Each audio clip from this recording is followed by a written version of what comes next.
Hoje vamos falar de um assunto que marcou o mercado de seguros nos últimos meses, que foi a tragédia ocorrida no Rio Grande do Sul, infelizmente. Vamos ver como isso mudou o mercado de seguros nesse estado e no país todo.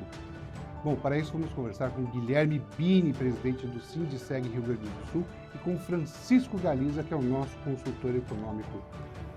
Tudo bom, Galiza? Como é que você está? Tudo bem, Paulo, um abraço. Galiza, e quais são os seus comentários? Paulo, os números ainda estão saindo, tá?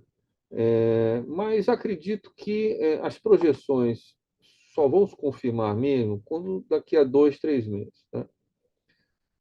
Os primeiros números sinalizam que o país pode ter uma queda de 0,2% do PIB, pontos percentuais, em relação ao que estava estimado. E no estado do Rio Grande do Sul, a estimativa é que talvez tenha uma queda de 2% no PIB, né? Quebrando uma trajetória que havia de alta, né? Enfim, foi uma tragédia, né? Ainda está se fazendo uma análise dos números, uma análise fria, mas a gente não pode deixar de falar das vidas perdidas, dos negócios, dos sonhos interrompidos, né?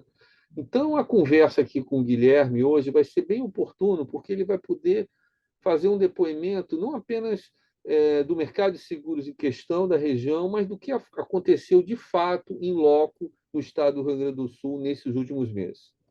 Muito bom, Galiza. Guilherme, seja bem-vindo ao Panorama do Seguro. É uma grande honra e orgulho tê-lo aqui. Uma pena que a gente vai falar de um assunto tão triste quanto essa tragédia. Bom, você conhece bem o Rio Grande do Sul, né? Afinal de contas, é uma região ao qual pertence ao sindicato que você é presidente hoje. E eu queria que você falasse um pouco do fato que aconteceu em 2024 no estado. É possível falar de algum número dessa tragédia? É possível? O que a gente pode falar? Como é que foi essa tragédia? Obrigado, Paulo, Galiza, pelo convite. Realmente, o Rio Grande do Sul passou pela pior e maior catástrofe climática de todos os tempos. O evento começou no dia 27 de abril, com as fortes chuvas na região de Santa Cruz do Sul. Foram 10 dias de chuva ininterrupta.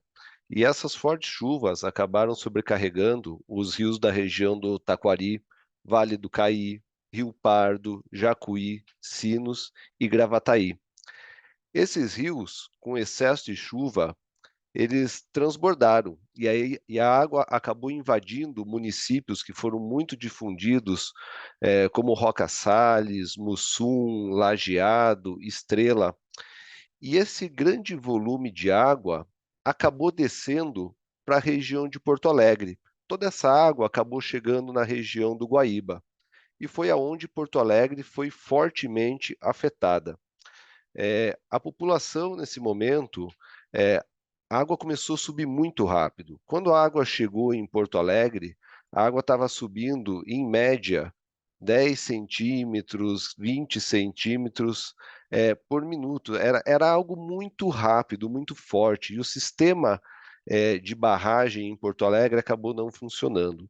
Só que quando essa água chegou a Porto Alegre, muitos municípios já estavam embaixo d'água, né?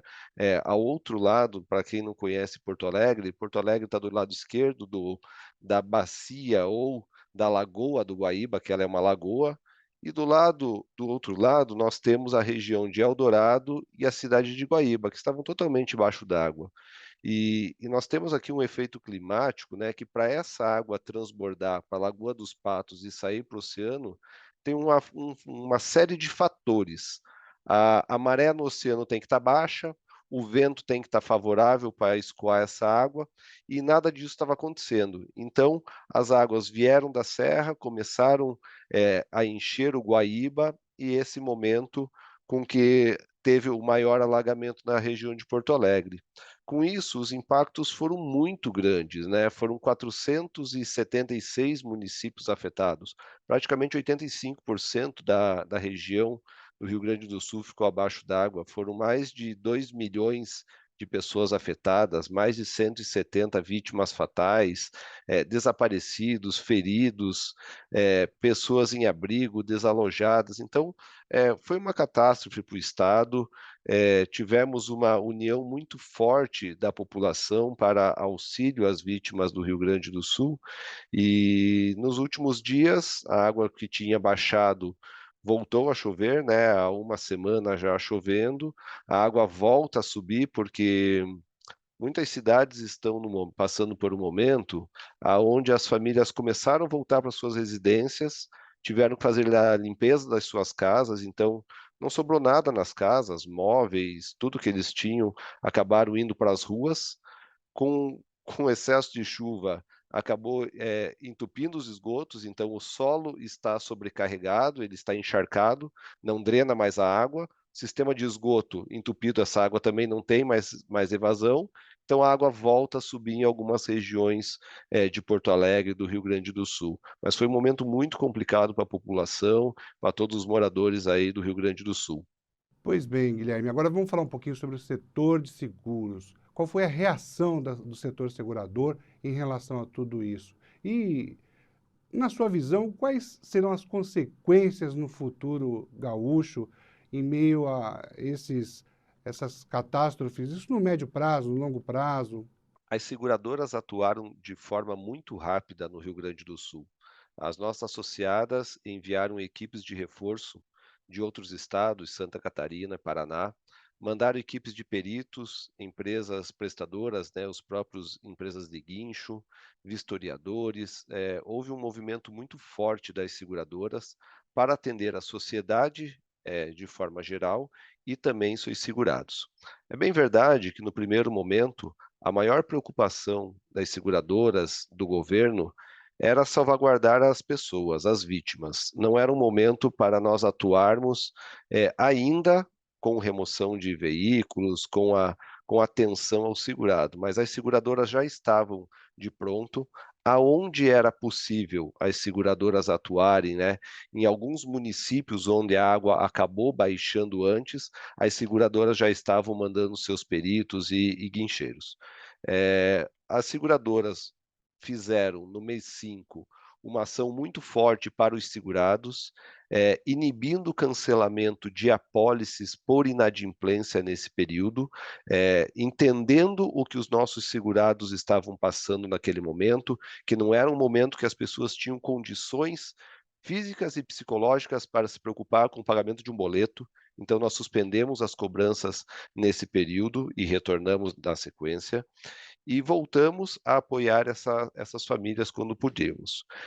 As seguradoras começaram a trabalhar com toda a tramitação dos seus sinistros por imagem, trabalhando de forma muito rápida e de uma forma muito eficiente.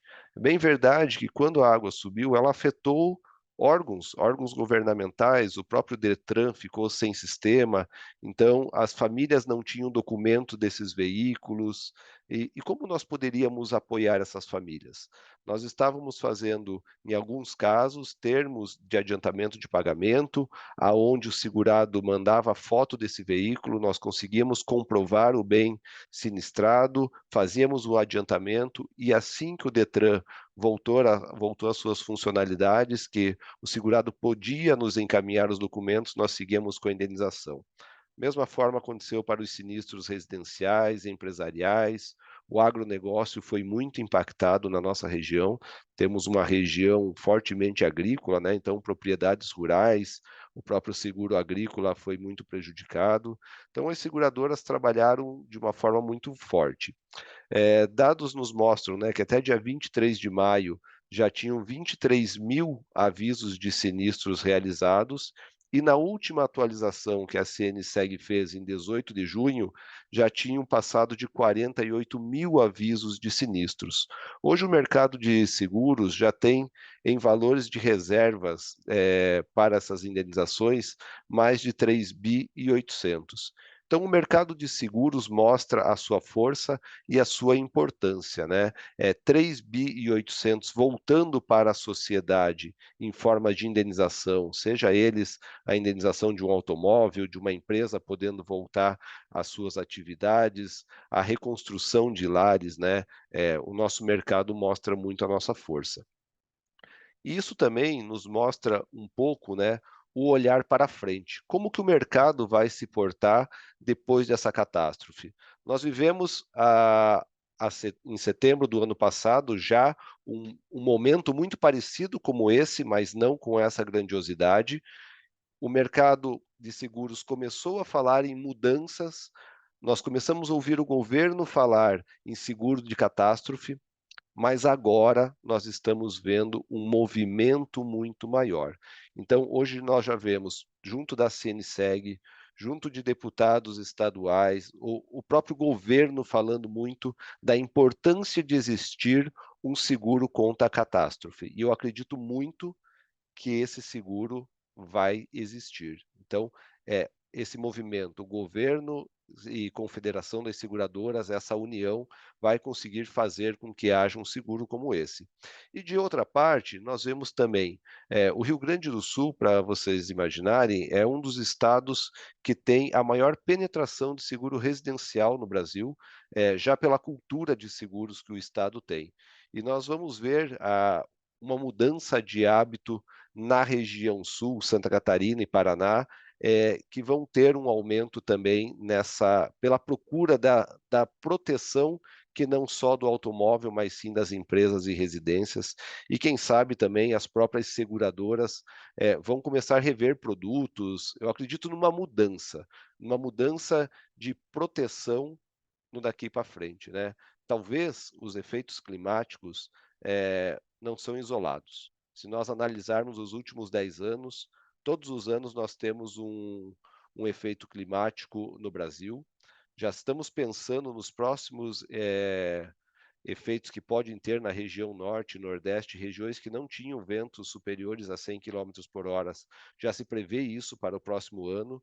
Então, como que a população e as seguradoras vão se preparar para um momento como esse? Então, eu vejo muito uma mudança de produtos, uma mudança na parte do governo, olhando para esse seguro de catástrofe, mas também para os hábitos de consumo e compra de proteção dos segurados.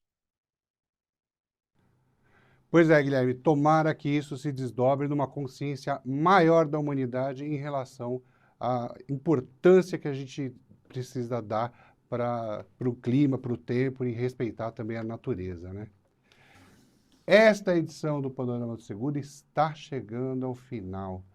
Nosso muito obrigado ao Guilherme. Eu que agradeço, Paulo, pelo convite, pela oportunidade de estar com vocês e agradeço também a todos aqueles que apoiaram o movimento do sindicato, o movimento Ajuda Rio Grande do Sul, onde todas as entidades do Rio Grande do Sul se uniram para apoiar famílias de securitários, famílias que foram afetadas nesse momento, e quero estender o meu agradecimento ao Sindicato das Seguradoras de São Paulo, Clube dos Corretores de São Paulo, Sincor São Paulo, todas as entidades também que nos apoiaram com doações. Então, nós estamos apoiando quase 70 famílias na compra de material escolar para as crianças, alimento, donativos. Nós estamos mostrando também a força do seguro pelo seguro. Então, agradeço a todos e vamos trabalhar por um mundo melhor, por menos efeitos climáticos, por um mundo mais seguro. Aproveitando, queria deixar aqui abaixo para vocês o QR Code da nossa campanha de ajuda ao Rio Grande do Sul. Então, quem puder contribuir, nós continuamos recebendo doações e podem ter certeza que essas doações estão fazendo a diferença na vida de muitas famílias securitárias do Rio Grande do Sul. Obrigado, Francisco Galiza.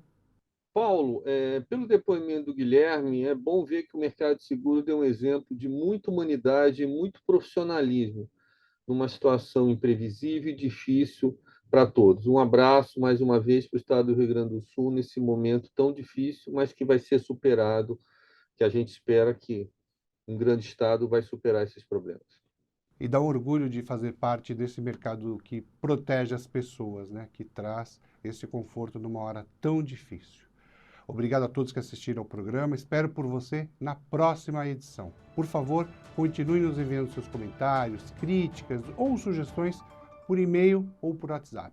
Um forte abraço, se cuidem, fiquem bem e contribuam pelo QR Code.